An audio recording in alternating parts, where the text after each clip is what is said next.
দিনের পথে যদি সত্যিকার কেউ ইফোর্ট দেয় তাহলে এই জিনিসগুলো তার ভাগ্যে আসবে। এই নির্যাতন, নিপীড়ন বা অপদস্থতা তার ভাগ্যে আসবে। যাদের ভাগ্যে আসছে না 100% বলতে পারবো যে সেটা সঠিক পথ নয়। 100%।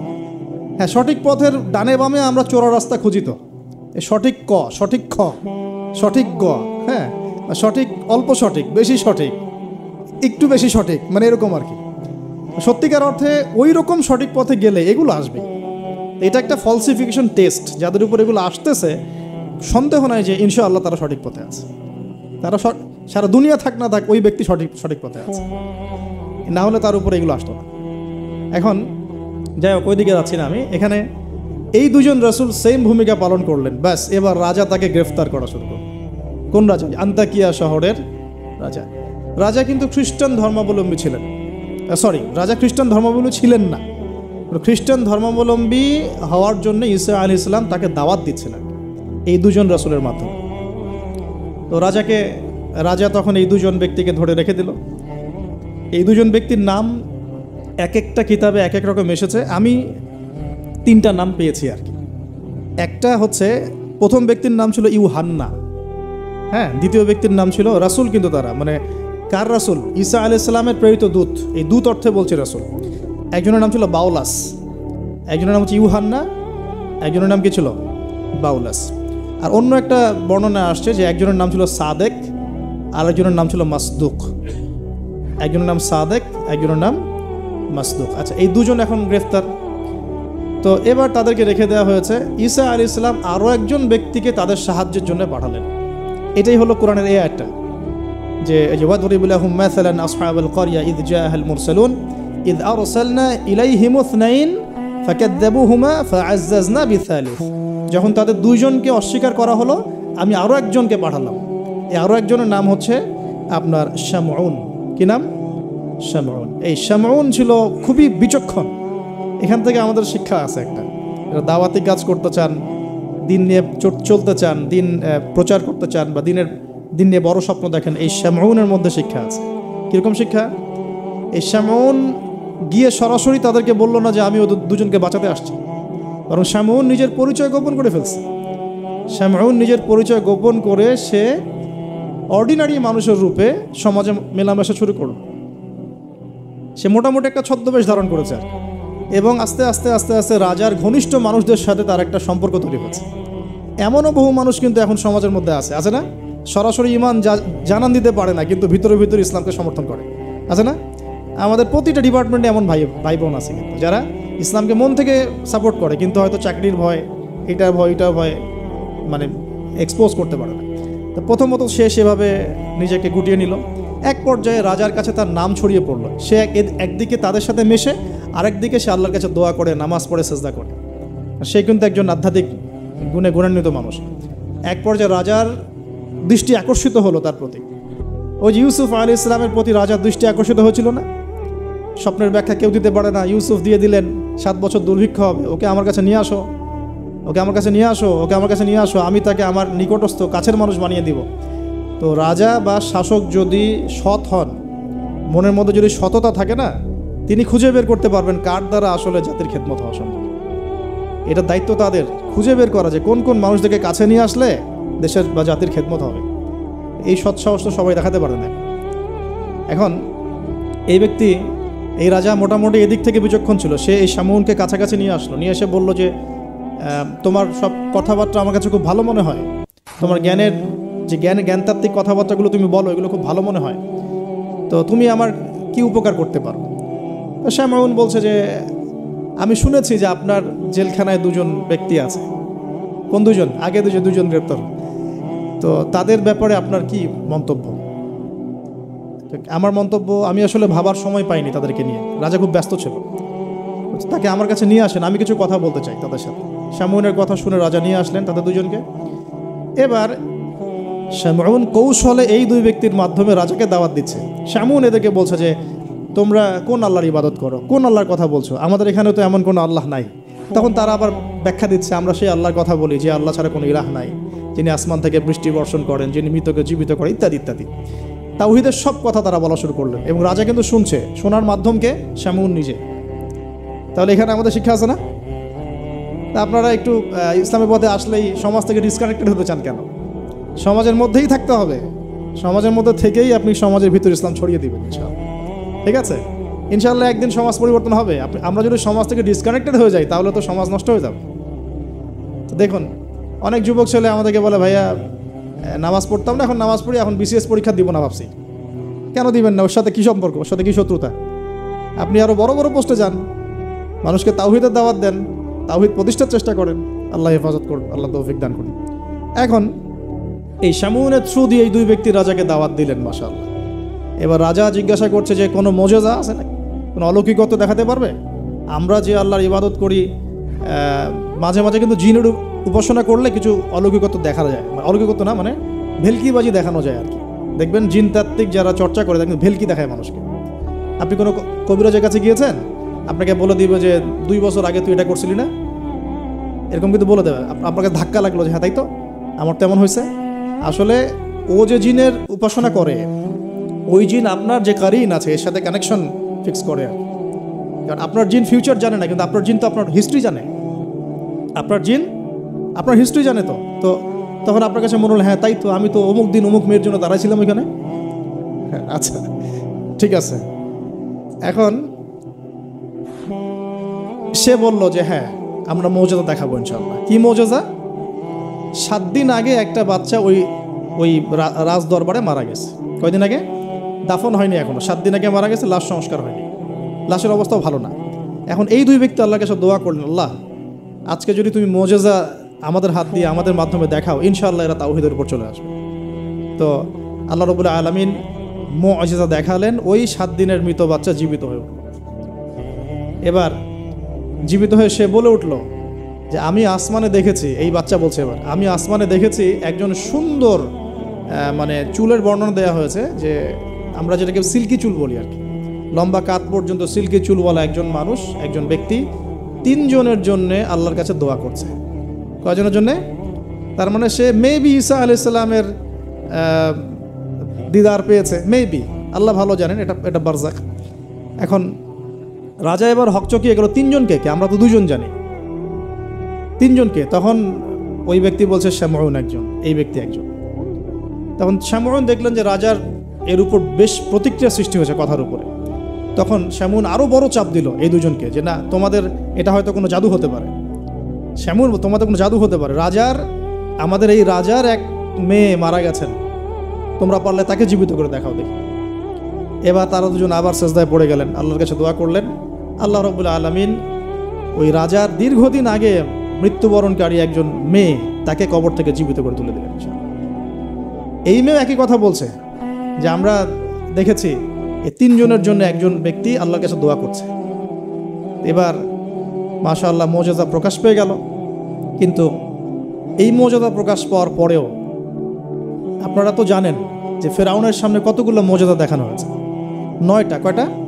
9টা। একবারে 9টা না, কিন্তু ব্যাক টু ব্যাক বছর 9টা। তারপরে কি ফেরাউন ঈমান আনছে? আবু জেহেলের সামনে কতগুলো মুআজিজা আসছে, সে কি ঈমান আনছে? যার সামনে কি ইব্রাহিম আলাইহিস সালামের মতো মানুষ থাকা সত্ত্বেও সে কি ঈমান আনছে? এরকম বহু মানুষ পৃথিবী থেকে চলে গেছে যাদের সামনে অগণিত মুআজিজা আসার পরেও ঈমান নিয়ে আসেনি। আবার অনেক মানুষ এক দোয়ার বরকতে ঈমান নিয়ে চলে আসছে। খালিদ বিন ওয়ালিদের কথা শুনুন। খালিদ বিন ওয়ালিদ রাদিয়াল্লাহু আনহু উহুদে যুদ্ধ করেছেন ইসলামের এগেনস্টে। যখন নবী সাল্লাল্লাহু আলাইহি ওয়াসাল্লাম বিদায় হজের আগে যখন তিনি ওমরা করেছেন, বিদায়ের ওমরা হজটা কাজা করেছেন, ওই সময় তিনি এসে শুধু একটা চিরকুট লিখে দিয়েছিলেন যে যদি খালিদ মুসলমান হতো তাহলে তার জন্য কতই না ভালো হতো। নবীজি এটাও বলেননি খালিদ আসো ইসলাম কবুল করো, তোমার আগের সব গুনাহ মাফ হয়ে যাবে, এতটুকু বলেন নাই। নবীজি বলেছেন, খালি চিরকুটে লিখে দিয়েছেন যে যদি খালিদ ইসলাম কবুল করতো তাহলে কতই না ভালো হতো। এই একটা কথাই তার মনে এমন দাগ কেটেছে, তিনি নিজে গিয়ে মদিনা ইসলাম কবুল করে আসছেন। আর তারপরে তো জানেন তার হাতে ইসলামের কতগুলো বিজয় হয়েছে, প্রায় 80 থেকে 100টা ব্যাটেল তিনি লড়ছেন ইসলামের জন্য, এবং কোনো ব্যাটেলেই তিনি কিন্তু পরাজিত হন নাই। তাকে বলা হয় সাইফুল্লাহ, আল্লাহর তরবারি। এখানে একটা কথা বলি, এই মানুষকেও শয়তান ওয়াসওয়াসা দিত। এই খালিদ বিন ওয়ালিদ রাদিয়াল্লাহু আনহুকেও এই যে বললাম না, চোখ লাগা, বদনজর, ওয়াসওয়াসা, এই সমস্যা হতো। এই সমস্যাগুলো আমাদেরও হয়, হ্যাঁ, এবং এই অনলাইনের মাধ্যমে এটা বেশি হয়। তখন তিনি এসে নবীজিকে বলছিলেন যে আমাকে একটা দোয়া শিখায় দেন ইয়া রাসূলুল্লাহ। তিনি কিন্তু বীর বিক্রম, একজন সাহসী বীর সাহাবী। নবী সাল্লাল্লাহু আলাইহি ওয়াসাল্লাম তাকে দোয়া শিখিয়ে দিয়েছেন যে আউযু বিকালিমাতিল্লাহি তাম্মা মিন কুল্লি শাইতানিন ওয়া হাম্মা ওয়া মিন কুল্লি আইনিন লাম্মা। একটা জায়গা আছে আউযু বিকালিমাতিল্লাহি তাম্মাতি মিন গাদাবিহি ওয়া ইকাবিহি ওয়া শাররি ইবাদিহি ওয়া মিন হামাজাতি শায়াতিন ওয়া আন ইয়াহদুরুন। দেখেন কোথা থেকে কোথায় আসলাম। এখন মুজিজা দেখার পরেও তো বহু রাষ্ট্রপ্রধান ইসলাম কবুল করেছে। এখনও তো আপনার সামনে আমার সামনে মুজিজা পড়ে আছে। কি মুজিজা? কোরআন। কেউ কোরআন নিয়ে একটা ভুল প্রমাণ করুক, একটা জিনিস, একটা বিধান প্রমাণ করুক যে মানবতা বিরোধী বা এটা এই যুগে চলে না, ওই যুগে চলতো, এর মধ্যে এক জাররা পরিমাণ ভুল কেউ বের করতে পারে কিনা দেখুক। তারপরেও তো মানুষ কোরআন মেনে চলছে না। ব্যাপারটা এরকম হচ্ছে না? এখন রাজার সামনে অনেকগুলো মুজিজা দেখানো হয়েছে ঠিকই, কিন্তু রাজা তাদেরকে কবুল করে নাই। ফিনিশিং হলো এটা। এবার এই তিনজনকে শাস্তি দেওয়া হবে। শামউনের আসল রূপ তো প্রকাশ পেয়ে গেছে। এবার শামউনের কি আসল রূপ প্রকাশ পেয়ে গেছে। এবার তিনজনকে শাস্তি দেওয়ার প্ল্যান করা হয়েছে। তখন তারা আল্লাহর কাছে দোয়া করলেন যে আল্লাহ আমাদেরকে এই জালেমের জুলুম থেকে আল্লাহ হেফাজত করুন। তো তাদেরকে আটকে রাখা হয়েছে, পাথর নিক্ষেপ করে হত্যা করা হবে, এটা হচ্ছে রায় ওদের। ওই সময়কার রায়গুলো এমন ছিল, রজম করে হত্যা করা হবে, বা বড় বড় কিছু গাভী ছিল ওদের, সোনার দিয়ে তৈরি বা পিতল দিয়ে তৈরি, এর ভিতরে মানুষকে ঢুকিয়ে নিজ দিয়ে আগুন জ্বালিয়ে দেওয়া হতো। চিন্তা করতে পারেন। তারপরে শুলদণ্ড ছিল, পিছনের রাস্তা দিয়ে লোহা আছে না, পেঁচানো লোহা বাকিয়ে ঢুকিয়ে মাথার মগজ দিয়ে বের করে দেওয়া হতো। এগুলো ছিল শুলদণ্ড। একজন সাহাবী খুবাইব রাদিয়াল্লাহু আনহুকে এইভাবে দণ্ড দিয়ে হত্যা করা হয়েছে। নাউযুবিল্লাহ, সুবহানাল্লাহ। আল্লাহ পাক তাকে জান্নাতের শীর্ষ মর্যাদা দান করুন, দোয়া করি। তো এবং তিনি ওই যে বলেছিলেন ইন্তেকালের আগে, লাস্তু উবালি হিনা উকতালু মুসলিমান আলা আই জামবিন কানা লিল্লাহি মাসরাই। ওনাকে বলা হচ্ছিল যে তোমার জায়গায় মুহাম্মদ সাল্লাল্লাহু আলাইহি ওয়াসাল্লামের যদি নখ কেটে ফেলি তুমি কি মুক্তি নিবা? তো তখন তিনি বলেছিলেন যে লাস্তু উবালি হিনা উকতালু মুসলিমান, আমি কোনো পরোয়াই করি না যখন আমাকে মুসলমান রূপে শহীদ করা হচ্ছে। আলা আই জামবিন কানা লিল্লাহি মাসরাই, আমাকে যেদিকেই পাশ ফেরানো হোক না কেন সেটা আল্লাহর জন্যই। ওয়া যালিকা লিল্লাহি ওয়া ইয়াশা, তিনি এমন একজন ইলাহ যিনি চাইলে ইউবারিকা আলা ফি কুল্লি শিলউইন মুমাজ্জা, তিনি আমার প্রত্যেকটা গোস্তের টুকরায় হাড্ডিতে বরকত দিতে পারেন। তো এই সাহাবীর ইন্তেকালের খবর মদিনায় পৌঁছে যায়। এটা পড়ে নিয়েন, এটা রাজির ঘটনা, রাজির ঘটনার মধ্যে পাবেন। সিরাত অবশ্যই পড়বেন, আর আমার জন্য দোয়া করবেন যে আমি চেষ্টা করছি আগামী বইমেলা আসার আগেই সিরাতের উপর একটা অনবদ্য কিতাব লেখার জন্য। আল্লাহ পাক তৌফিক দান করুন। সমস্ত সিরাতের বইগুলোকে একত্রিত করে, এবং আমার টুকটাক কিছু গবেষণা আছে ভাঙাচুরা, সহজ সাধ্যভাবে যাতে ইয়াং জেনারেশন খুব সহজে বুঝতে পারেন সিরাটাকে, একটা মোটামুটি 500,000 পৃষ্ঠা একটা বই আসবে ইনশাআল্লাহ আযজা ওয়া জাল্লা। আল্লাহ পাক তৌফিক দান করুন। তো অনেকে অনেক টপিকের কথা বলেছিলেন আমাকে যে এটা নিয়ে লিখেন, এটা নিয়ে লিখেন, ভাই এটা নিয়ে লিখেন, ভাই আখিরুজ্জামান নিয়ে লিখেন, ঠিক আছে? তো আমি বললাম যে না, আগে রাসূল সাল্লাল্লাহু আলাইহি ওয়াসাল্লামের বরকত দিয়ে শুরু হবে ইনশাআল্লাহ। আল্লাহর নবীর বরকত যার কপালে নসিব হবে ইনশাআল্লাহ তার ফিউচারটা ভালো হবে। তো আল্লাহ পাক আমাদেরকে সহজ করুন, তৌফিক দান করুন। এখন এখানে এই তিনজনকে আটকে রাখার পর যেটা বলছিলাম, এবার তাদেরকে পাথর নিক্ষেপ করে হত্যা করার কথা বলা হয়েছে। আর তারা এখানে আল্লাহর কাছে দোয়া করছেন। এর ফলশ্রুতিতে ওই রাজ্যের মধ্যে দেন দুর্ভিক্ষ শুরু হয়ে গেল। কী হলো ভাই? একদম দুর্ভিক্ষ। ওয়ার্ল্ড কি আসতেছে দুর্ভিক্ষের দিকে? আসতেছে, সবর করেন। তো এখন আমি একটা লেকচারে বলেছিলাম যে এই ইকোনমিক স্যাংশন বা ইকোনমিক ইনফ্লুয়েশন যেগুলো হয়, এগুলো থেকে বাঁচার জন্য সূরা ইউসুফের মধ্যে একটা হেদায়েত আছে। ওই সূরা ইউসুফ আলাইহিস সালামের 7 বছর মেয়াদি যে পরিকল্পনা, ওই পরিকল্পনা যদি কেউ বাস্তবায়ন করে কোনো রাষ্ট্রে দুর্ভিক্ষ হবে না ইনশাআল্লাহ। যদি হয়ও, আল্লাহর হুকুমে যদি হয়ও, ইনশাআল্লাহ জনগণ না খেয়ে মরবে না। ওই 7 বছরের মেগা পরিকল্পনা কি সেটা একটু সূরা ইউসুফ ঘাটে দেখেন।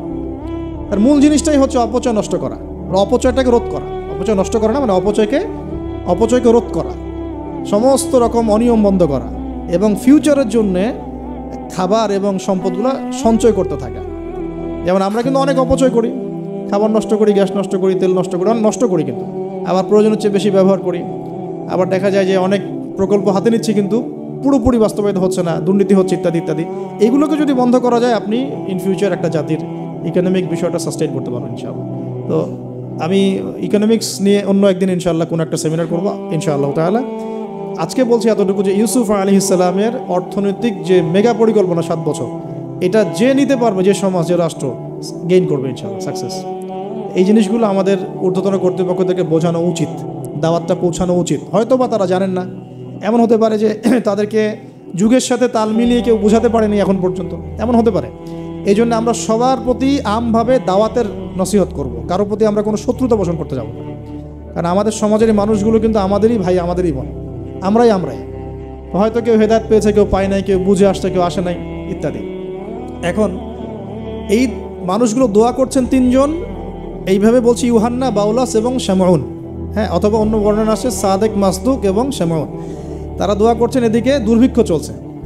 এখন জনগণ তাকে বলা শুরু করলো যে ইন্না তাতায়্যারুনা বিকুম, তোমাদেরকে আমরা এখন অশুভ মনে করা শুরু করেছি, তোমাদেরকে আমরা অশুভ, অলক্ষণ মনে করছি। সূরা ইয়াসিন পড়ে দেখেন, আমরা তোমাদেরকে অলক্ষ্য বলি না, কুলক্ষণ, অলক্ষণে, এরকম কথা বলি না, তোমাদেরকে আমরা এখন অলক্ষণে মনে করছি। যদি তোমরা তোমাদের এই দাওয়াত বন্ধ না করো, আমরা তোমাদেরকে রজম করে হত্যা করো। এবার রজমের প্রিপারেশন নেওয়া হচ্ছে।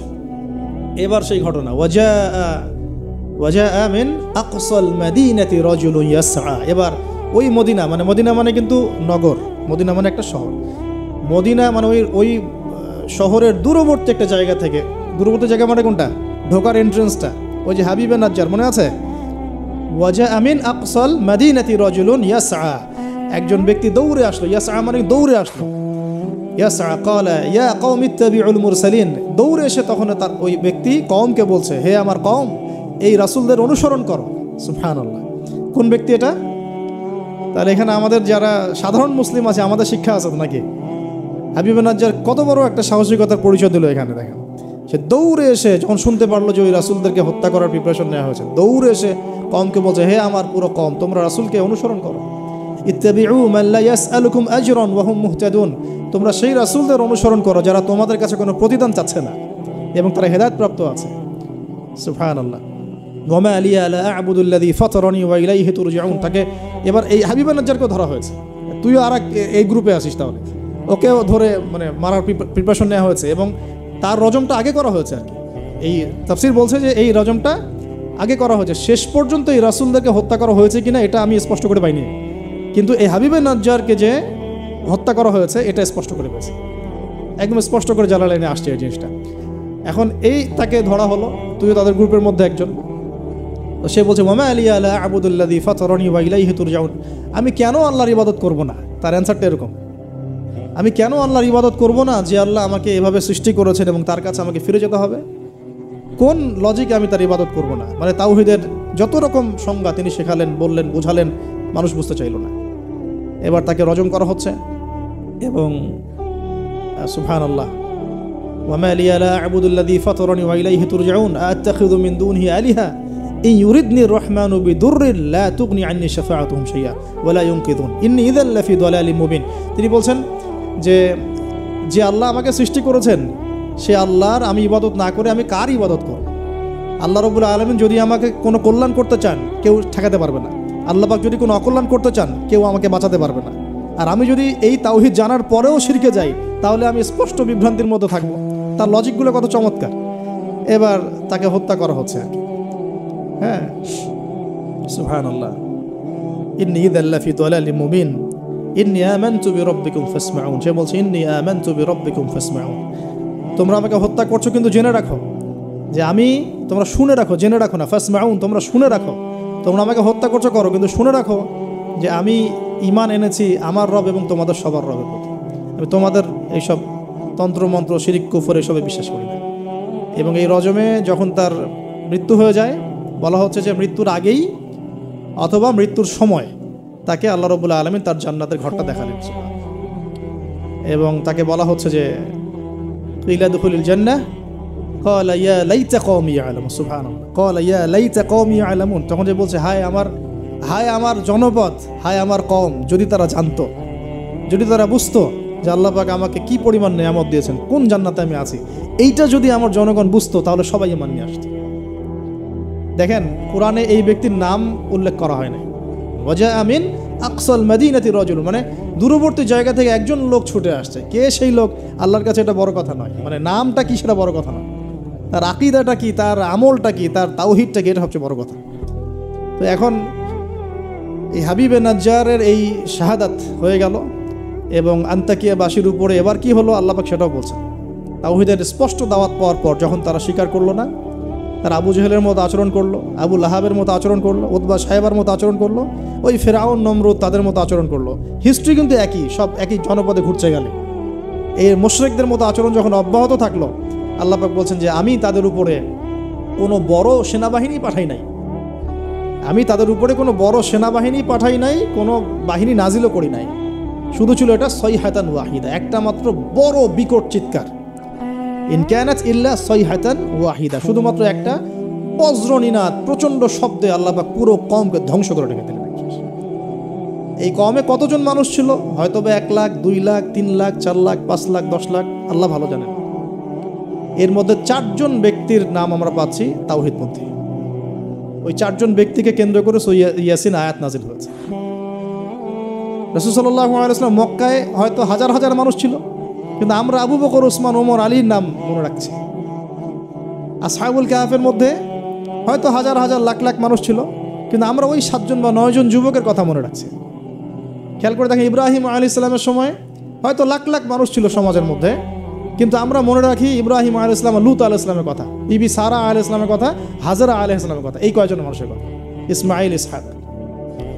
এরকম প্রত্যেক যুগে যুগে আপনি দেখবেন যে তাওহীদপন্থী মানুষের সংখ্যা কিন্তু কম, এবং আল্লাহ পাকের অনুগত বান্দাদের সংখ্যা খুব কম। এই ঘটনাটা আল্লাহ রাব্বুল আলামিন এই আন্তাকিয়াবাসীর এই ঘটনাটাকে সূরা ইয়াসিনের এই 13 থেকে প্রায় 32 নম্বর আয়াত পর্যন্ত পুরোটা নিয়ে আসছেন। এবং এর মধ্য দিয়ে আল্লাহ রাব্বুল আলামিন আমাদেরকে যে মেসেজগুলো দিতে যাচ্ছেন সেটা হলো, যে পয়েন্ট আকারে ফাইন্ড আউট করি। দেখুন, ফার্স্ট অফ অল রাসূলদের কাজ যারা করবেন, মানে রাসূলের কাজ মানে কি? দাওয়াতি কাজ, তাবলীগের কাজ, মানুষকে তাওহীদের প্রচার করবেন, প্রসার করবেন, দিনের ফিকির করবেন, দিন নিয়ে দিন প্রতিষ্ঠার স্বপ্ন দেখবেন, তাদেরকে সর্বপ্রথম আগে তাওহীদপন্থী হতে হবে। তাওহীদপন্থী মানে এই ভেজাল তাওহীদপন্থী না। এই তাওহীদ না যে আমি তাগুতও মানি আবার ইয়াও মানি, মানে ইসলামও মানি, আমি তাগুতও মানি, আমি কুফরও মানি, আমি সুদও মানি, হ্যাঁ, আমি দলীয় বিভাজনও মানি, আমি কি বলবো যে ব্যক্তি পূজাও করি, আমি শায়েখ পূজাও করি, আমি সবই করি, আবার তাওহীদও আছে। মানে এইরকম গোলালো মার্কা তাওহীদের কোনো কাজ নাই বাংলাদেশে। যদি বাংলাদেশে আমরা ইসলাম নিয়ে বড় স্বপ্ন দেখি, তাহলে আগে তাওহীদের ডেফিনেশন শিখতে হবে। তাওহীদ কাকে বলে? লা ইলাহা ইল্লাল্লাহ মানে আল্লাহ ছাড়া কিছুই নাই। এই কথা স্পষ্ট করে আমাদের বলার মতো সৎসাহস থাকা উচিত এবং বলার মতো যোগ্যতা থাকা উচিত। মানুষকে বোঝানোর ক্ষমতা থাকা উচিত যে লা ইলাহা ইল্লাল্লাহ মানে কি। মানে আমি কালিমা পড়েছি, এদিকে আমি কবরও সাজদা করব? আমি কালিমা পড়েছি লা ইলাহা ইল্লাল্লাহ, এখন আমি কি মানে মৃত মানুষের কাছে পূজা করতে পারি? আমি কি লা ইলাহা ইল্লাল্লাহ বলার পরে আল্লাহ পাক ছাড়া অন্য কারো বিধানের সামনে দাসত্ব করতে পারি? এই জিনিসগুলো আমাদের স্পষ্ট করে বোঝা উচিত। তাওহীদের উপর থাকা এবং তাওহীদ বোঝায়, তাওহীদের দাওয়াত মানুষকে দেওয়া। আপনারা কিতাবুত তাওহীদ, শিরক কি ও কেন, এই টাইপের অনেকগুলো বই পাবেন বাজারে। এগুলো পড়লেও তাওহীদ সম্পর্কে অনেক কিছু জানতে পারবেন ইনশাআল্লাহ। আর সব তাওহীদ একসাথে এস্টাবলিশ করা যায় না, ধাপ থাকে। ব্যক্তি পর্যায়গুলো আগে আমরা সংশোধন করব, আমাদের পরিবারটাকে সংশোধন করার চেষ্টা করব ইনশাআল্লাহ। আস্তে আস্তে আমরা তাওহীদের দাওয়াত মানুষকে দিব। আল্লাহ পাক যখন কবুল করবেন দেখবেন ইনশাআল্লাহ তাআলা, শুধুমাত্র আমরা আমাদের সমাজ কেন, আখিরুজ্জামানের হাদিসগুলো বলছে যে ইসলাম পুরো বিশ্বের প্রতিটা ঘরে প্রবেশ করবে ইনশাআল্লাহ। একটা কাঁচা ঘর বাকি থাকবে না, একটা পাকা ঘরও বাকি থাকবে না, এমনটাই হাদিস এসেছে। একটা কাঁচা ঘরও বাকি থাকবে না, একটা পাকা ঘরও বাকি থাকবে না, যেখানে লা ইলাহা ইল্লাল্লাহ প্রবেশ করবে না। এটা হবে ফিউচার, ওয়ার্ল্ডের ফিউচার এইটা। যত ফিউচারের কথাই মানুষ বলুক না কেন, ভিশন 2030, 2040, 2050, হ্যাঁ, ভিশন কবলাল কিয়ামা, মানে ভিশন ইমামুল মাহদি আর ভিশন ঈসা আলাইহিস সালাম হচ্ছে যে পৃথিবীর প্রতিটা ঘরেই তাওহীদের কালিমা লা ইলাহা ইল্লাল্লাহ প্রবেশ না করে আল্লাহ পাক কিয়ামত দিবেন ইনশাআল্লাহ। এটা হলো আল্লাহ পাকের হুকুম, হয়ে গেছে, কুদিয়াল আমর, লেখা হয়ে গেছে এটা। এখন আমরা আগে, তাহলে আমাদের দায়িত্ব কি ভাই? আগে তাওহীদ শিখতে হবে। এখন তাওহীদ তো একা একা শেখা যায় না, স্পেশালি আমরা যারা জেনারেল ব্যাকগ্রাউন্ড থেকে আসছেন, সবাই তো আর একা একা পড়ে কেউ আলেম হয়ে যেতে পারবো না, পারবেন? অতএব এখানে দৃষ্টিভঙ্গি আগে প্রশস্ত রেখে ওলামায়ে কেরামের দ্বারস্থ হওয়া।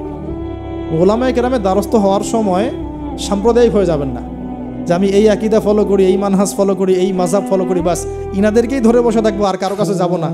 এই চিন্তাটাও ঠিক না, কারণ জ্ঞান কিন্তু সবার কাছেই আছে, জ্ঞান সবার কাছেই আছে। আপনি যদি বলেন যে আমি হানাফি মাযহাবের সব মানি আলহামদুলিল্লাহ, আমি শাফিঈ মাযহাবের সব মানি আলহামদুলিল্লাহ, আহমদ বিন হাম্বল রাহিমাহুল্লাহকে শ্রদ্ধা করি, তার জ্ঞান আমি নিব ইনশাআল্লাহ, ইমাম মালিক রাহিমাহুল্লাহকে শ্রদ্ধা করি, তার জ্ঞান নিব, আপনি অনেক বেশি জ্ঞান পাবেন, অনেক বেশি জ্ঞান পাবেন। আর যদি এত কিছু বোঝার ক্ষমতা আপনার না থাকে, কমসে কম একটা স্কুল অফ থট ফলো করেন, সমস্যা কি? সাধারণ মানুষ, আমার অত কিছু বোঝার ক্ষমতা নাই ভাই, আমি একজন ইমামকে ফলো করি, ব্যাস হয়ে গেল, এতটুকু যথেষ্ট। এখন আমাদের প্রথম কাজ হলো তাহলে প্রিয় ভাইয়েরা, তাওহিদ শেখা এবং তাওহিদ শেখার জন্য ওলামায়ে কেরামের দ্বারস্থ হওয়া। আল্লাহ পাক তৌফিক দান করলেন। এবং এই জায়গায় আমরা কিন্তু সাম্প্রদায়িক হব না, আমরা সংকীর্ণ চিন্তাভাবনা করব না, আমরা আমাদের চিন্তাভাবনাগুলোকে প্রশস্ত রাখার চেষ্টা করবো। আল্লাহ পাক তৌফিক দান করুন, সকলেই বলে আমিন।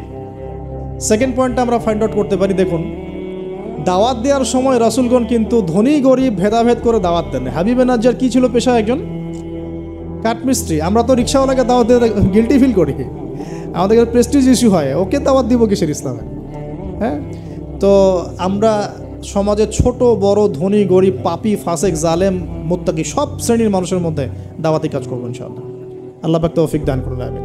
এই দাওয়াতি কাজটা হবে দুইভাবে, একটা হচ্ছে অমুসলিমদের মাঝে ইসলামের দাওয়াত, অমুসলিমদের মাঝে তাওহীদের দাওয়াত, ইসলামের দাওয়াত। এখানে তো অমুসলিম সোসাইটি ছিল আন্তাকিয়ায়, তো অমুসলিমদের মাঝে তাওহীদের দাওয়াত এটা বেশি জরুরি বাংলার মাটিতে, কারণ এখন প্রচুর মানুষ দিন দিন কিন্তু অমুসলিম হয়ে যাচ্ছে মুসলিম থেকে। আপনারা জানেন কিনা জানি না, যারা পার্বত্য অঞ্চলে, বর্ডার এলাকায়, উত্তরাঞ্চলে বিভিন্ন জায়গায় আমরা তো সফর করি, আমরা তো জানি বিভিন্ন জায়গায় এমনও ঘটনা ঘটেছে যে মানুষ দলে দলে খ্রিস্টান হওয়া শুরু করেছে। দেখুন রাসূল সাল্লাল্লাহু আলাইহি ওয়াসাল্লাম আমাদের মাঝে এখন সশরীরে নাই, তা তিনি কি রেখে গেছেন আমাদের জন্য? এই দিনটাই তো। আমরা, আমার পকেটেও তাসবিহ দানা আছে, গুনতে সহজ লাগে, আল্লাহুম্মা সাল্লি আলা মুহাম্মদ, আল্লাহুম্মা সাল্লি আলা মুহাম্মদ, এটা গোনা তো সহজ, বসে বসে দরুদ পড়া তো সহজ, কিন্তু রাসূল সাল্লাল্লাহু আলাইহি ওয়াসাল্লামের দিনের হেফাজত করা তো এত সহজ না। তাহলে কোন কাজটা করলে আমরা বড় মুখ করে রাসূলের সামনে দাঁড়াতে পারবো কিয়ামতের দিন? তার দিনের হেফাজত করলে। তো আমরা অমুসলিমদের মধ্যে দাওয়াতি কাজ তো করছিই না, যারা করছে তাদের সংখ্যা খুবই কম। আর যে দলে দলে দিন দিন মানুষ মুসলমান থেকে অমুসলিম হচ্ছে, এই ফিকিরও আমাদের নাই, এই ফিকিরও আমাদের মধ্যে নেই। আমরা তো পড়ে আসি ভাই, সত্যি কথা বলতে আমরা পড়ে আসি হাত বাঁধা নিয়ে আর কি। হাত বাঁধবো কোথায়? পায়ে পা কি কেমন করে লাগবো? কেনি আঙ্গুল নাকি গোড়ায় গোড়া? মানে আমাদের চিন্তা ভাবনাগুলো অনেক বিশাল, আমরা একদম মানে ওয়ার্ল্ড নিয়ে চিন্তা করতেছি। হ্যাঁ, আমরা চিন্তা করতেছি একদম ইসলামিক রেভলিউশন, খিলাফা, এই সেই, অথচ বাস্তবিক অর্থে আমাদের চিন্তা কোন জায়গায়? কেনি আঙ্গুলে না গোড়ায়? আপনি হাতটা উঠাবেন না আপনি বাঁধলেন কোথায়?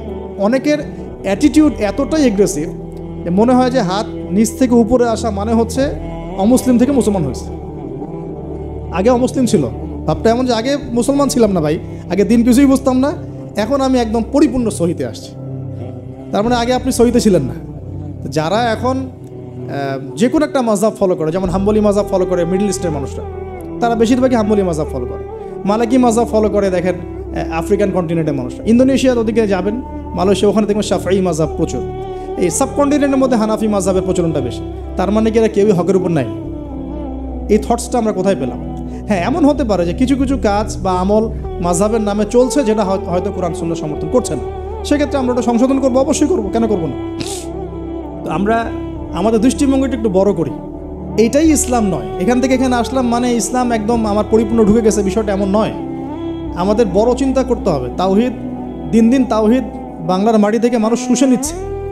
তাওহীদ তো শুষে নেওয়া হচ্ছে অনেক আগ থেকেই, তাওহীদ তো পানির মতো শুষে নেওয়া হচ্ছে অনেক আগ থেকেই। ব্যক্তিগত জীবনে হয়তো আমি সুন্নতের আমল করছি, ব্যক্তিগত জীবনে আমি তাসবিহ তাহলিল করছি, জিকির আজগার করছি, তাহাজ্জুদ পড়ছি, সত্যিকার অর্থে কি এটাই ইসলাম? ইসলাম বলতে এতটুকুই বোঝায়? তো এই জিনিসগুলো আমাদের একটু বড় করে ভাবা উচিত। আর ইখতিলাফি মাসআলাগুলোকে নিয়ে এত বেশি আর আল্লাহর রাস্তায় ঝগড়া করেন না। অলরেডি মসজিদ ভাগ হতে হতে হতে হতে আমরা মানে এমন একটা সময় ছিল যখন সবাই বলতো যে এইগুলা বাতিল, এইটাই হক। নাম বলছি না আমি, XYZ এগুলো বাতিল, এইটা হচ্ছে হক। তো পরে দেখা গেলো হকের মধ্যে হক, হক ক, হক খ, হক গ, হক ঘ, এগুলো শুরু হয়েছে। আর আপনি কোথায় যাবেন? তো এখানে একটা ভালো দৃষ্টিভঙ্গি এরকম যে আমরা সবার প্রতি শ্রদ্ধা রাখতে পারি, আমরা সবার মতাদর্শের প্রতি শ্রদ্ধা রাখতে পারি তো কমসে কম, যে হ্যাঁ ওই ভাইয়ের কাছে কিছু দলিল আছে, আমার কাছেও আছে, তার দলিলটা কতটুকু অথেন্টিক, আমারটা কতটুকু অথেন্টিক না, এই গভীরে ঢোকার মতো জ্ঞান তো আমাকে অর্জন করতে হবে। আমি দু চারটা বই পড়ে কী বা শিখে ফেললাম? এমন দু চারটা বই পড়ে আমি কী বা শিখে ফেললাম? আর যে রেফারেন্সগুলো দেয়া আছে বইয়ের নিচে, ওই রেফারেন্সগুলো ঘাটার মতো যোগ্যতা আমার হয়েছে কিনা? মনে করেন একটা বই পড়ছেন, নিচে আপনার একদম সব বুখারি মুসলিম লেখা, তো এই বুখারি মুসলিমের ভিতরে ঢোকার যোগ্যতাটা কি আপনার হয়েছে কিনা, বা ওইটার উসুল আপনি বোঝেন কিনা, ওই হাদিসটা সত্যি সত্যি ওই মাসআলা সাবিত করে কিনা এটা আপনি বোঝেন কিনা, ওই হাদিসটাকে নিয়ে ওই দলিলটাকে নিয়ে আপনি কি অন্য কোনো মুহাক্কিক আলেমের কাছে গিয়েছেন কিনা, তাদের জবাবটা শুনেছেন কিনা। আমরা অনেক ছোট জায়গায় আছি ভাই। আমি একটু খোলামেলা কথা বলছি, আমরা এখন অনেক ছোট পরিসরে চিন্তা করছি। ইসলামের এগেনস্টে যারা কাজ করছে ওরা অনেক বড় করে চিন্তা করছে, ওরা দিন দিন মানুষকে অমুসলিম বানাচ্ছে। আপনি একটু সফর করেন, আল্লাহ পাক তো বলেছেন সফর করো, জমিনে ঘোরো, দেখো দিনের ফানজুর কাইফা কানা আকিবাতুল মুকাদ্দিবিন, আল্লাহ পাক ঘুরতে বলেছেন, দেখতে বলেছেন, সফর করে দেখতে থাকেন যে কি অবস্থা চলছে। আমরা বিশ্বাস করেন, মানে আমরা ঢাকায় যে বাসা থাকি, ওই বাসার সামনে যে গলি, ভাড়া বাসা আমাদের, আমরা প্রায় দেখি যে 10 জন 20 জন ছেলে পেলে আড্ডা মারে গোল করে। তো প্রথমে ভাবলাম যে মেয়েটে দেখে, হয়তো ছেলেরা তো এগুলোই করে না। পরে দেখলাম ওই 5 মিনিটের মধ্যে একজন গাজা বানায় ফেললো, আর 4-5 জন টানে শেষ। আর আমি যে চোখে দেখলাম, আমি বড় জোরকে ধমক দিলাম একটা, যদি কালকে দেখি কান ফাটায় ভালো। আমি গতকালকে কথা বলছিলাম, তো এখন আমি তো আর কিছু করতে পারবো না। তা আল্লাহ পাক যদি আমাকে ক্ষমতা দিতেন, আমি তখন অ্যাকশন নিতে পারতাম। তো এই হলো যুব সমাজের অবস্থা। এদের বয়স 15 থেকে 20 বছরও না, 15 থেকে 20 বছরের যুব সমাজের অবস্থা আজকে ভয়াবহ। প্রশাসনের ভাইরা আছেন, জিজ্ঞেস করে দেখেন কিশোর গ্যাংয়ের কী অবস্থা, টিকটক প্রজন্মের কী অবস্থা। এরা এমন কোনো পাপ নাই করতে বাকি রাখতেছে না। এরা কিশোরদের অবস্থা, আমাদের বাচ্চাদের অবস্থা দেখেন, স্কুল কলেজে তারা পড়ছে, ছোটো ছোটো বাচ্চারা, সব তো ডিভাইস এডিক্টেড, সারাদিন ডিভাইস নেয়। ওর তো মাথার যে মানে এনার্জিটা, যে সেলগুলো ডেভেলপই হতে দেয়নি আমরা। ও যে পরিবারে বড় হচ্ছে, পরিবারের স্বামী স্ত্রীর মধ্যে সুসম্পর্ক নাই, হৃদ্যতাপূর্ণ কোনো পরিবেশ সে দেখছে না। হ্যাঁ, ওর খাওয়ার ঠিক নাই, ও মানে শারীরিক কসরত নাই। হ্যাঁ, খালি একটা সার্টিফিকেটকে আমরা সব মনে করছি। 10টা 5টা প্রাইভেট পড়তেছে, মনে করছে আমি আমার ছেলেকে মানুষ করে ফেলাইলাম। ইসলামের তো কোনো ফিকিরই নাই, কোরআন পড়তে জানে না, নামাজ দূরের কথা, অজু করতে পারে না। আমি হার্ডলাইনে কথা বলছি, নামাজ দূরের কথা, অজুই করতে পারে না। ঠিকমতো অজু করতে হয় কীভাবে জিজ্ঞাসা করেন, অজুর ফরজ করে জিজ্ঞাসা করেন, বলতে পারে কিনা। এই বয়সের মেয়েদের অবস্থা দেখেন, এই বয়সের মেয়েগুলো যারা ঘুরে বেড়ায়, তারা মনে করে ওয়ার্ল্ডে এরা ছাড়া কেউই নাই, দুনিয়াটাই ওদের। হ্যাঁ, চুল ঠিক করতে হলেও করবে, না করতে হলেও করবে। ওর কাজই একটা, চুল ঠিক করা, সারাদিন চুল ঠিক করতে থাকবে। হ্যাঁ, মানে বাসায় যত মেকআপ সব একদিনে মেখে বের হয়ে যাবে। মানে মানুষকে দেখাতে হবে, আমাকে মানুষ দেখুক, সুন্দর বলুক। এদেরকে টার্গেট করেছে কিছু বাণিজ্যিক লোকজন, ওরা শিখিয়েছে এদেরকে তুমি সুন্দর না, তোমাকে সুন্দর হতে হবে। ব্যাস, স্নো পাউডার শুরু হলো তারপর থেকে। ওকে আগে বুঝাইছে, মাথার মধ্যে ঢুকাইছে তুমি সুন্দর না, তোমাকে আরও সুন্দর হতে হবে। ব্যাস, তারপরে যে এই ক্রিম সেই ক্রিম, ব্যবসা শুরু হয়ে গেল, এই পার্লার সেই পার্লার। মানে এই মেয়েগুলার, আপনি বিশ্বাস করেন, এই টিকটক প্রজন্মের কথা বলছি, কিশোর গ্যাংয়ের কথা বলছি, ছেলেরা যতটা না বদ, এই মেয়েদের একটা বড় অংশ তার চেয়ে অনেক বেশি বদ, অনেক বেশি। তারা চায়, কিছু মেয়ে চায় যে তাকে যেন টিস করা হয়, কিছু মেয়ে চায় যে সে ছেলের পিছনে বাইকে করে ঘুরবে। এখন রাতের বেলা বা অন্য কোনো সময় যদি এই ছেলে 4-5টা মিলে এখন এই মেয়েটাকে রেপ করে ফেলায়, এখানে কি সম্পূর্ণ দোষ শুধুমাত্র ছেলেটারই? আমাকে অ্যান্সার দেন দেখি। ওই মেয়েটা কেন ওখানে ঘুরতে গেল, ওর সাথে ওর বাবা কি করছিল, ওর ভাই কি করছিল? আমরা আমাদের সোসাইটির দিকে একটু দেখেন, আমরা অনেক ছোট জায়গায় চিন্তা করতেছি। এই যে আপনি হাত বাঁধে নিয়ে পড়ে আসেন না, পায়ে পা নিয়ে পড়ে আসেন, আর আপনি বলছেন আমারটা সই, ওরটা ও খারিজি হয়ে গেছে, ও ভণ্ড হয়ে গেছে, ওই হয়েছে। এগুলা খুবই কনজাস্টেড চিন্তা। আপনার চিন্তাটা অনেক ছোট লেভেলের। আপনি যখন ওয়ার্ল্ডকে চিনতে শিখবেন, অর্থনীতি বুঝতে শিখবেন, ওয়ার্ল্ডের ফেতনাগুলো রিকগনাইজ করতে শিখবেন, আপনি নিজেকে লজ্জা পাবেন যে আমি কি বলে আসছিলাম এতদিন। আর আমরা তো জানি, আমরা ওই লাইন কিন্তু ঘেটে আসছি। আপনি কোন জায়গায় চিন্তা করছেন, কোন জায়গায় আপনার চিন্তা থেমে যাবে, ওটা আমি জানি। ওর পর থেকে আমি আপনাকে চিন্তা করতে বলতে পারবো। ঠিক আছে, অনেক ডিপে আছে। পুরো ওয়ার্ল্ড নিয়ে ভাবেন, দেখেন আমাদের সোসাইটিগুলোর দিকে তাকান, আমাদের ইয়াং জেনারেশনকে দেখেন, আমাদের শিক্ষার দিকে দেখেন না একটু। আমাদের এই যে যুব সমাজ সামনে বসে আছে, জিজ্ঞাসা করেন যে এই 15-20 বছর তারা পড়াশোনা করেছে, তারা কতটুকু কোরআন শিখেছে, কতটুকু হাদিস শিখেছে। আমাদের এখানে অনেক সিনিয়র ভাই আছেন, আমাদের পিছনে অনেক বরেণ্য ব্যক্তিরা আছেন, তারা এখন আফসোস করেন যে আমাদের বয়স 40 হয়ে গেছে, কোরআন শিখতে পারি নাই, 40টা হাদিস তো পড়তে পারি না, হুজুর এটা কি হবে, ওইটা কি হবে। এটা আপনি জিজ্ঞাসা করা মানেই তো এটা লজ্জাজনক, যে আমি তাহলে কি করলাম সারা জীবনে। তাহলে শিক্ষা ব্যবস্থার মধ্যে কোথায় সংস্কার দরকার আমাদেরকে ভাবতে হবে, বা আমাদের যারা কর্তৃপক্ষ আছেন তাদেরকে বোঝাতে হবে জিনিসগুলো। অর্থনীতি নিয়ে কি বলবো, এটা নিয়ে বলার তো কিছুই নাই, সব জায়গায় সুদ আর সুদ। অনেক দিন আগে যে বলেছি ক্যাশলেস সোসাইটির কথাই, ক্যাশলেস সোসাইটি এখন বাস্তব। আপনি চায়নায় যান, আপনি কোনো ক্যাশ পাবেন না। চায়নাতে কোনো ক্যাশই নাই, আপনাকে সব ডিজিটাল মানিতে লেনদেন এক্সচেঞ্জ করতে হবে, পুরো ক্যাশলেস সোসাইটি একটা। এবং এর চার্জের ফলে মিনিটেই মানুষ কোটিপতি হয়ে যাচ্ছে, মিনিটের মধ্যে মানুষ কোটিপতি, জাস্ট চার্জ কাটতে কাটতে কাটতে কাটতে কোটিপতি হয়ে গেছে। ইলেকট্রনিক মানি তো আসছেই, যখন ক্রিপ্টোকারেন্সির যুগ চলে আসবে তখন দেখবেন যে কী অবস্থাটা হয়। তা আমাদের ইকোনমিক্স সেকশনের এই মানে কি বলবো যে আধুনিকায়নই বলেন অথবা আধুনিকায়নের স্রোতের সমস্যাগুলো, এগুলো ফাইন্ড আউট করার মতো আলেম ওলামারও ঘাটতি আছে। যখন সমাজে ক্লাসিক্যাল ট্র্যাকের বাইরে কেউ কথা বলে তখন হাসে, হ্যাঁ হাসে যে কি বলতেছে এগুলা, গোল্ড কয়েন, দিনার দিরহাম, এগুলো আবার কি বলে। অথচ দিনার দিরহামের কথা রাসূল সাল্লাল্লাহু আলাইহি ওয়াসাল্লামের সময় থেকে আসে। কতদিন বোঝানোর চেষ্টা করলাম, হ্যাঁ কতদিন যে বোঝানোর চেষ্টা করলাম যে ভাই 10 লাখ টাকা বাসায় রেখে দেন, দেখেন টাকার মান কমে না বাড়ে। আর যদি 10 লাখ টাকার সমপরিমাণ জমি থাকে আপনার, এটার মান বাড়বে না কমবে, এতটুকু বোঝাতে পারতেছি না যে এগুলো সাস্টেইনেবল কোনো অ্যাসেট না। কারেন্সি ছিল গোল্ড, দিনার এবং সিলভার দিরহাম, এখন সেটা নাই ভালো কথা, কিন্তু আমাদেরকে তো বুঝতে হবে যে আমাদের ফিউচার কি। ইউসুফ আলাইহিস সালামের ফিউচার, ইউসুফ আলাইহিস সালাম যেভাবে তার জাতিকে 7 বছরের একটা মানে গোল নিয়ে সামনে গিয়েছিলেন যে আমরা মূল্যবান সম্পদগুলো করি, মানে সংরক্ষণ করি, যখন দুর্ভিক্ষ সময় আসবে তখন আমরা বাঁচতে পারবো। মিশরের লক্ষ লক্ষ মানুষ বেঁচে গেছে, আমাদের সে ফিকির কোথায়? তো আমি একটা পয়েন্ট থেকে এতদূর চলে আসছি যে আমরা অনেক ক্ষুদ্র জায়গায় চিন্তা করছি। এই যে 1 হাতে মোসাফা না 2 হাতে মোসাফা, আপনার এইগুলা আপনার চিন্তাটাকে এত ছোট জায়গায় নিয়ে আসছে যে আপনি বড় করে এখন ভাবতেই পারতেছেন না। আর আমাদের দরকার, যদি আমরা সত্যি কথা বলছি, যদি আমরা চাই যে আমাদের সমাজ, দেশ এবং জাতি আগামীতে অনেক বেশি সমৃদ্ধি অর্জন করুক, আমাদের ক্রিটিক্যাল থিঙ্কার্স দরকার। আমাদের দরকার ক্রিটিক্যাল থিঙ্কার্স, যারা চিন্তা করতে পারে, ওয়ার্ল্ড নিয়ে ভাবতে পারে, মানে ইসলামটাকে ওয়ার্ল্ডের সাথে মিশাতে পারে। ইসলাম একদিকে পড়ে থাকবে আর ওয়ার্ল্ড একদিকে চলে যাবে, তাহলে তো হইল না কিছু। দেখেন ওই সময় লাত উজ্জা মানাত শিরক এগুলো বলতেন, লাত উজ্জা মানাতের মূর্তি পূজা শিরক এগুলো বলতেন সাহাবীরা। এই যুগে যদি আবু বকর ওমর রাদিয়াল্লাহু আনহু আসতেন, তারা কি ওই কথাই বলতেন? এই যুগের শিরকগুলোকে ফাইন্ড আউট করতেন? বলেন তো দেখি।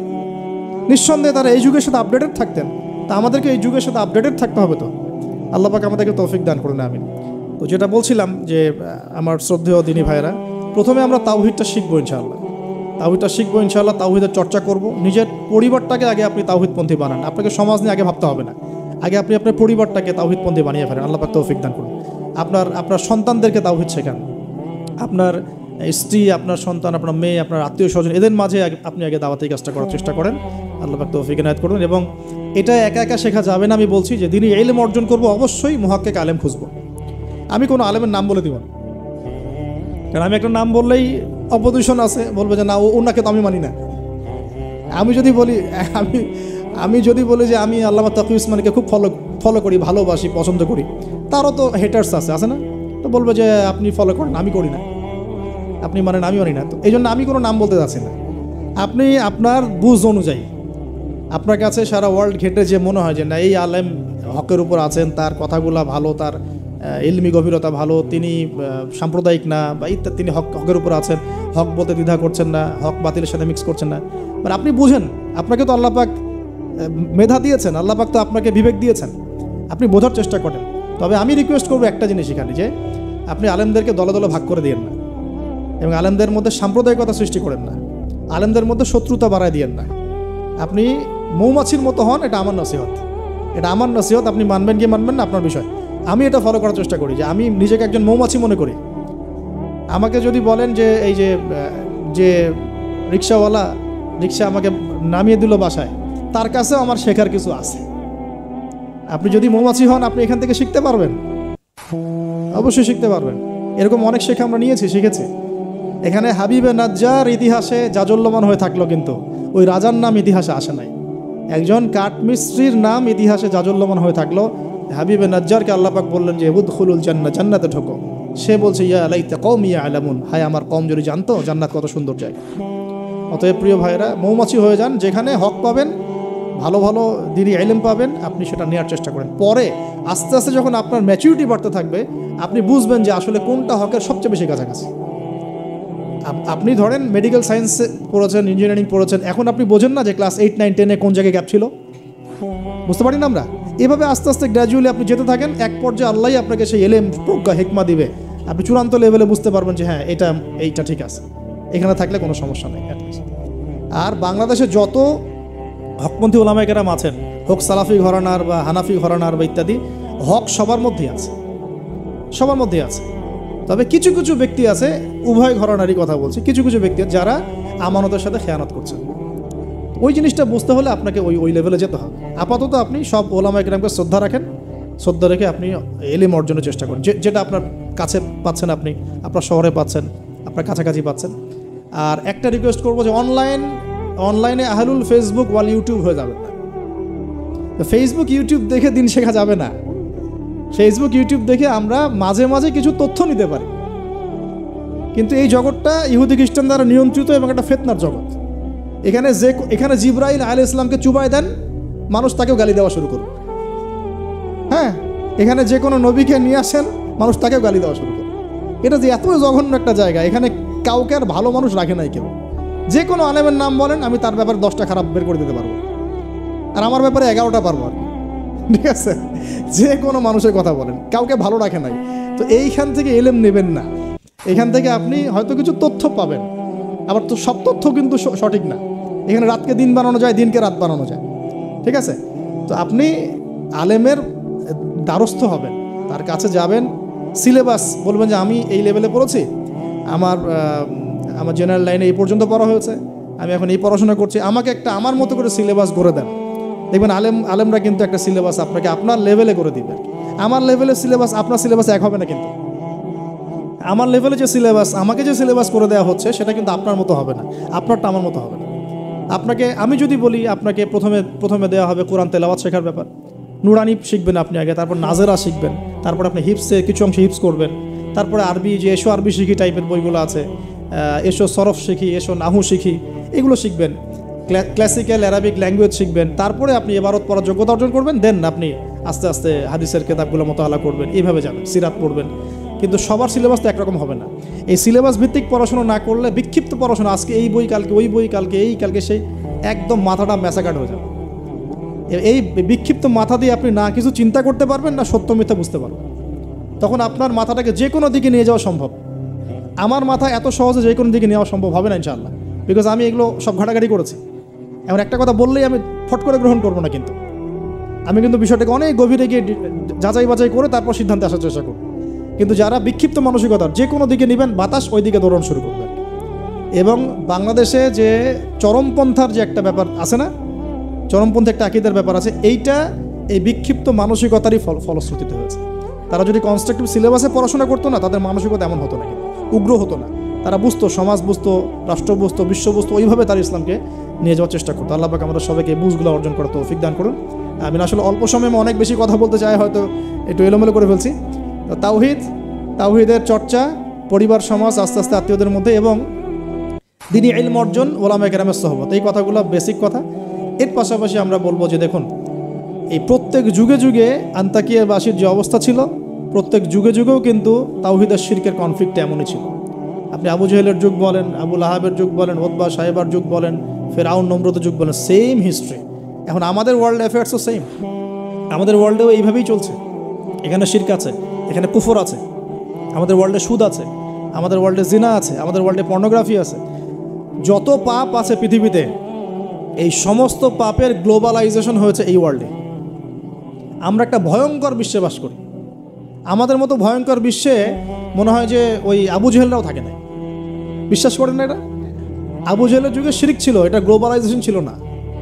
আবু জেহেলের যুগে রিবা ছিল, কিন্তু ওটার গ্লোবালাইজেশন ছিল না। এত র্যাপিডলি মানে ফেতনা ছড়িয়ে পড়তো না। আমরা সবচেয়ে ফেতনাময় পরিবেশে বসবাস করছি। সামনে আরও ফেতনা আসবে, তারপর হয়তো বা আল্লাহ পাক কোনো একটা কিছু আনবেন ইনশাআল্লাহ তাআলা, কারণ রাতের পরে দিন আসবে, এটাই স্বাভাবিক।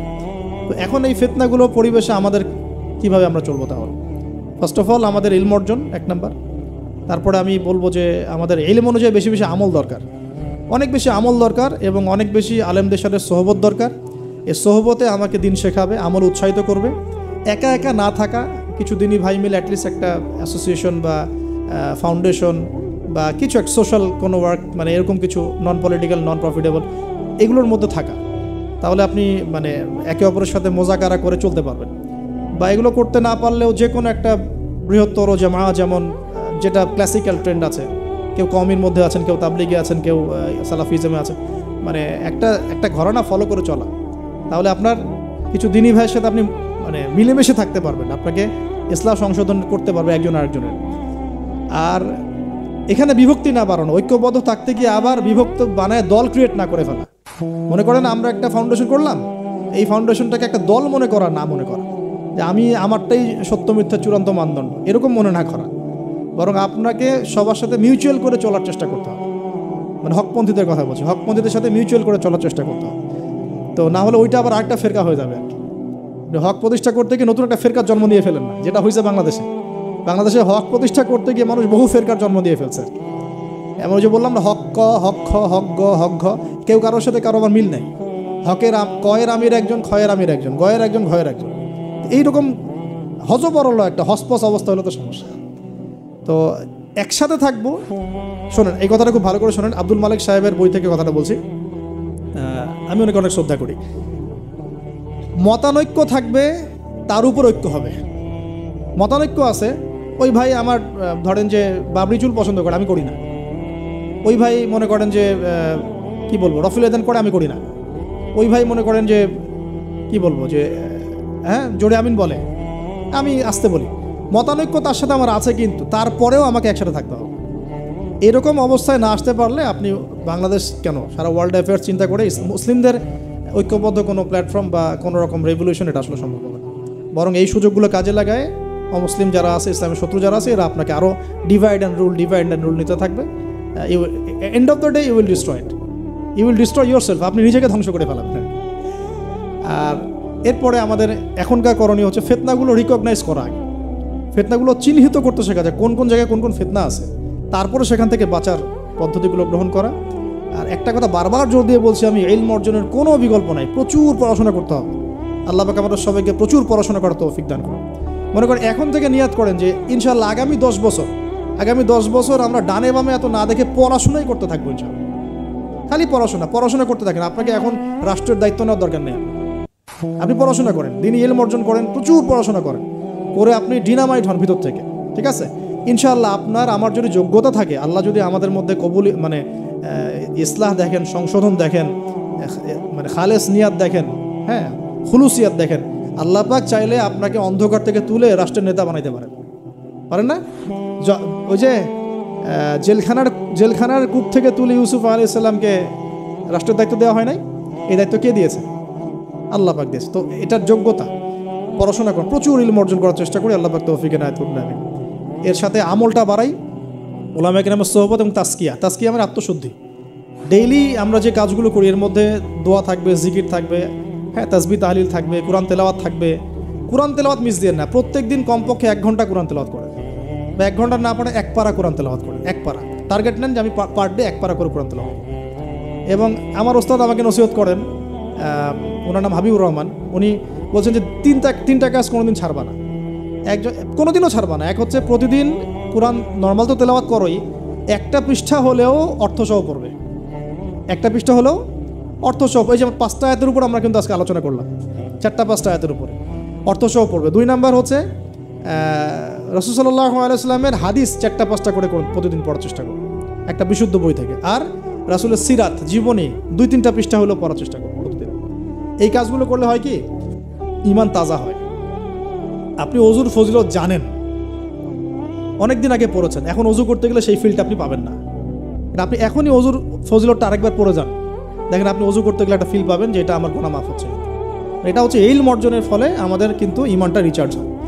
তো আমলটা বাড়াই, ডেইলি এই আমলগুলো চালু করি, জিকির আজগার, তাসবিহ তাহলিল। পারিবারিক তালিম করতে পারলে খুব বেশি ভালো হয়। হ্যাঁ, পরিবারে দাওয়াত দিব, পরিবারে আমরা এগ্রেসিভ হব না, পরিবারে অলওয়েজ দাওয়াত দিবেন। পরিবারবর্গ ইসলাম মানে দাওয়াতের পথে আসলো কি না, আপনার সংশোধনের পথে আসলো কি না, এটা নিয়ে এত বেশি ওভার ব্লাস্টেড হওয়ার দরকার নেই। আমার দায়িত্ব দাওয়াত দেয়া, বোঝানোর, ভাই বুঝিয়েছি, দোয়া করি আল্লাহর কাছে, আল্লাহ যেন সবাইকে হেদায়েত দেন, ব্যাস দ্যাটস অল, আপনার কাজ হয়ে গেছে। এরপরে আমরা আমাদের সামর্থ্য অনুযায়ী দাওয়াতের কাজ অব্যাহত রাখবো। হয়তো উলামায়ে কেরামের সোহবতে বা যেভাবে করছেন আলহামদুলিল্লাহ, প্রতিষ্ঠিত কোনো জামায়াতের মধ্য দিয়ে অথবা ক্লাসিক্যাল ইসলামিক ট্রেন্ডে যেভাবে কাজ করছেন আলহামদুলিল্লাহ, এই কাজগুলোকে সমন্বয় করাটাই চ্যালেঞ্জ।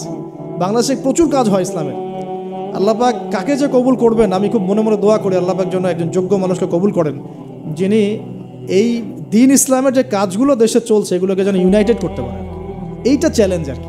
কাজ যে হচ্ছে না তা না, কাজ প্রচুর হয়, দিনই কাজ প্রচুর। আমাদের মসজিদের অভাব নাই, মাদ্রাসার অভাব নাই, মক্তবের অভাব নাই, কিন্তু বিশ্বাস করেন যে ওই যে ইসলামের ইকামাত, ওই ইকামাতের ছিটা ফোটাও নাই আমাদের। অতএব এটাকে আমাদের মধ্যে আল্লাহ পাক যেন যোগ্য ওমরের মতো কোনো মানুষ দিয়ে কবুল করে না। আমি আল্লাহ পাক আমাদেরকে এই যুগের আবু বকর, ওমর, ওসমান, আলী হওয়ার তৌফিক দান করে না। তো শেষ কথা হলো যে এই জিনিসগুলো আমরা পরিবারে এস্টাবলিশ করার চেষ্টা করি, হালাল খাই, রিজিকের মধ্যে আমরা একটু হালালত্বের চেষ্টা করি, হারাম থেকে বাঁচার চেষ্টা করি, মেয়েদের থেকে সতর্কতা অবলম্বন, মেয়েদের থেকে সতর্ক থাকেন। আপনার রিজিকের সামর্থ্য হয়ে গেছে, আপনি বিয়ে করে ফেলেন, কিন্তু কোনো রকমের হারাম কোনো সম্পর্কের দিকে যাবেন না। খুবই খারাপ জিনিসটা। যার মধ্যে জিনা ঢুকে যাবে সে কখনো আল্লাহর মারেফত অর্জন করতে পারবে না। যার মধ্যে জিনা ঢুকে গেছে এর মনটা পবিত্র হতে পারবে না। তো মনের মধ্যে শয়তানি কিলবিল করবে, মনটা পবিত্র হতে পারবে না। পর্ন দেখার অভ্যাস থাকলে বাদ দেই, মেয়েদের দিকে তাকালে চোখ নিচু করার অভ্যাস করার চেষ্টা করি। আমি তো আপনাদের শহর ঘুরে ঘুরে আসলাম একটু আগে, এখানে তো চোখের হেফাজত করাটা ঢাকার মতোই কঠিন, ঢাকার মতোই কঠিন। তো এখানে আপনাদেরকে আরও বেশি ইমানের পরিচয় দিতে হবে। আমাদের সবাইকে আল্লাহ পাক তৌফিক দান করুন। চক্ষু নিচু করা, পারলে বিয়ে শাদী করে ফেলা এবং পর্ন থেকে দূরে থাকা। হয়তো আমরা ইউটিউব, ফেসবুকে অনেক মুভিজ দেখি, এটা দেখি, ক্লিপ দেখি, এগুলো বন্ধ করতে হবে। যদি আমরা সত্যিকার অর্থেই চাই যে ইসলাম নিয়ে কিছু করতে, এ যুগের আবু বকর, ওমররা যেভাবে চিন্তা করতেন ওইভাবে চিন্তা করতে হবে। আল্লাহ পাক আমাদের সবাইকে কবুল করে নেয়। আর আমাদের সন্তানদের ব্যাপারে আমরা ফিকির করব, তাদেরকে আমরা কোথায় পড়াবো, কিভাবে মানুষ করব, এই বিষয়গুলো ফিকির করব। একটা ফিকির আমি ঢুকাই দিচ্ছি আজকে, এই ফিকিরটা নিয়ে এত হার্ডলি কখনো বলি নাই, এখন বলছি। সেটা হলো ফিজিক্যালি ফিট থাকার চেষ্টা করি। ফিজিক্যালি ফিট থাকাটা অনেক বেশি ইম্পর্টেন্ট, যেটা আমি নিজে এখন সাফার করতেছি। এই যে মাহফিল টাহফিল, এগুলো ঘুম হয় না, খাওয়া ঠিক নাই, জার্নি এই করতে করতে মানে দেখা যাচ্ছে যে আমরাও ফিজিক্যালি অনেক সময় এই বয়সেও দুর্বল হয়ে যাচ্ছি, মানে ইফোর্ট দিতে পারছি না, ইত্যাদি ইত্যাদি। অথচ রোজা রেখে, আমি নিজে, আমার মনে আছে রোজা রেখে আমি 2 বেলা 2টা ম্যাচ খেলেছিলাম। কি টার্গেট ছিল, তামিম ইকবাল হব, একটা অবস্থা। হ্যাঁ, এবং আলহামদুলিল্লাহ অল্প সময় অনেক দূর গিয়েছি। আল্লাহ পাক ওই হিস্ট্রিটা মিটিয়ে দিয়েছেন, আমি শুকরিয়া আদায় করি আল্লাহর কাছে। কিন্তু এখন কিন্তু আপনি সেটা, আমি পারছি না। আমি এখন আমাদের বাসায় যে রানিং মেশিনগুলো আছে, এগুলোতে দেখা যায় 20-30 মিনিট দৌড়ালে আমি হাঁপায় যাচ্ছি। আমার এখনও মনে আছে যে আমি একটা রংপুর যে ক্রিকেট গার্ডেন একটা আছে, আশরাফুল্লাহ ওই সময় খেলতো, ওইখানে আমরা 10 রাউন্ড দিয়েছি, 10 রাউন্ড। তো এই ফিজিক্যাল ফিটনেসের ব্যাপারটা খুব গুরুত্ব দিচ্ছে এই কারণ আমরা যদি ইসলাম পালন করতে চাই, আল্লাহর ইবাদত করতে চাই, দিনের জন্য কিছু করতে চাই, ফিজিক্যালি ফিট থাকতে হবে। এই জন্য খাওয়ার ব্যাপারে সতর্ক হন। খাওয়া, আমরা তো মাশাআল্লাহ একটু আগে খাবার তো মানে আসছি, আমরা আলোচনা শুনতে খাওয়া শুরু করলাম। মানে বিশ্বাস করেন আমরা গরু খাওয়া মুসলিম হয়ে গেছি। আমরা এখন খালি শুক্রবার মানে কি গরু খাওয়া। আসল কথা হচ্ছে এই গরু গোশত খাওয়া তো ফরজ না, তাওহীদের উপর থাকা ফরজ, সুন্নাত প্রতিষ্ঠা করা ফরজ। যেগুলো আরাম লাগে সেগুলো আমরা খুব করতে চাই, আর যেগুলো করতে কষ্ট এগুলো আমরা করতে চাই। খাওয়া দাওয়া করেন, সমস্যা নেই, কিন্তু ফিজিক্যালি ফিট থাকার চেষ্টা করেন। ডেইলি কিছু এক্সারসাইজ করেন, পারলে যারা জিম করতে পারেন তারা জিম করবেন। বাচ্চাদের খাবার কি দিচ্ছি সেটার ব্যাপারে সতর্ক থাকেন। বাসায় কি খাবার ঢুকছে এটা সতর্ক থাকা উচিত, কি খাচ্ছি না। এই ব্যাপারে ডক্টরদের পরামর্শ নেন যে আমরা কোন বয়সে কীভাবে চলবো, এটা খুব ইফেক্টিভ হবে। পরবর্তীতে আপনারা ভালো কিছু করতে পারবেন ইনশাআল্লাহ তাআলা, আল্লাহ পাক তৌফিক দান করুন। আর সবশেষ কথা হচ্ছে যে আমাদের সবার মধ্যে আল্লাহ পাক কিছু প্রতিভা দিয়েছেন। কেউ হয়তো মাশাআল্লাহ লিখতে পারেন, কেউ হয়তো মাশাআল্লাহ বলতে পারেন, কেউ ভালো অ্যাসোসিয়েট করতে পারেন। যার যে প্রতিভা আছে এই প্রতিভাগুলোকে ফাইন্ড আউট করে আল্লাহর দ্বীনের জন্য কাজে লাগে। এর মানে এই না সবাইকে আলেম হয়ে যেতে হবে, সবাইকে মুফতি হইতে হবে। This is not necessary. আপনার যেখানে আপনি আছেন, একজন প্রশাসনের ভাই তার জায়গা থেকে ইসলামের খেদমত করতে পারে, একজন ডক্টর তার জায়গা থেকে দ্বীনের খেদমত করতে পারে, একজন পলিটিশিয়ান তার জন্য আরও বড় সুযোগ আছে, তার বড় জায়গা থেকে তিনি দ্বীনের খেদমত করতে পারেন। তো প্রিয় ভাইরা, যার যেখানে আমাদের কাজ আছে, জব সেকশন, আমরা সেখান থেকে দ্বীনের খেদমত করার চেষ্টা করি। আল্লাহ পাক আমাদের সবাইকে তৌফিক ইনায়াত করুন, বলি আমিন। আলোচনা শেষ করার আগে আমরা একটু দোয়া করে নেই, 1 মিনিট। আল্লাহ পাক আমাদের সবাইকে যেন দ্বীনের জন্য কবুল করেন, আমিন। আমরা আল্লাহ পাকের তাওহীদের ওসিলায় দোয়া করি, আল্লাহ রাব্বুল আলামিন আমাদের সবাইকে সুস্থ রাখুন, আমাদের সবাইকে যেন আল্লাহ পাক নিরাপদে রাখেন। আল্লাহ পাক আমাদের সবাইকে হালাল খাওয়ার তৌফিক দান করেন। আল্লাহ পাক আমাদের সবাইকে যেন দ্বীনের ইলম অর্জন করার তৌফিক দান করেন। আল্লাহ পাক আমাদের সবাইকে যেন দ্বীনের গভীর জ্ঞান অর্জন করার এবং আমল করার তৌফিক দান করেন। আল্লাহ পাক আমাদেরকে ইসলাম নিয়ে বড় স্বপ্ন দেখার, চিন্তা করার তৌফিক দান করেন। আল্লাহ পাক আমাদের সবার নেক হায়াতে বরকত দান করেন, হালাল রিজিকে আল্লাহ পাক বরকত দান করেন। আমাদের পরিবারবর্গের মধ্যে আল্লাহ পাক ইসলাম প্রতিষ্ঠা করেন। আমাদের মা বোনদেরকে আল্লাহ পাক খাস পর্দায় থাকার তৌফিক দান করেন। আমাদের যে ভাইরা যে যেখানে আছেন সেখান থেকে দিনের খেদমত করার তৌফিক দান করেন। আমাদের সমাজের মধ্যে যত রকম অন্যায়, অত্যাচার, পাপাচার ছড়িয়ে পড়েছে, আল্লাহ পাক এগুলো থেকে আমাদের দেশ এবং জাতি পরিবারকে হেফাজত করেন, আমিন। আর সর্বশেষ কথা হচ্ছে, আজকে আমরা যে টপিকে আলোচনা করেছি, এই আন্তাকিয়ার ঘটনা, হাবিবে নাজ্জারের ঘটনা, এই রাসূলদের ঘটনা, এই ঘটনাগুলো থেকে আল্লাহ পাক আমাদেরকে শিক্ষা নেওয়ার তৌফিক দান করেন, এই সমসাময়িক বিশ্বের সাথে মেলানোর তৌফিক দান করেন, তদনুযায়ী পদক্ষেপ গ্রহণ করার তৌফিক আল্লাহ পাক দান করেন, আমিন। সুবহানাকা আল্লাহুম্মা বিহামদিকা আশহাদু আল্লা ইলাহা ইল্লা আনতা আস্তাগফিরুকা ওয়া আতুবু ইলাইক। সুবহানা রাব্বিকা রাব্বিল ইজ্জাতি আম্মা ইয়াসিফুন ওয়া সালামুন আলাল মুরসালিন ওয়া আলহামদুলিল্লাহি রাব্বিল আলামিন। আসসালামু আলাইকুম ওয়া রাহমাতুল্লাহি ওয়া বারাকাতুহু।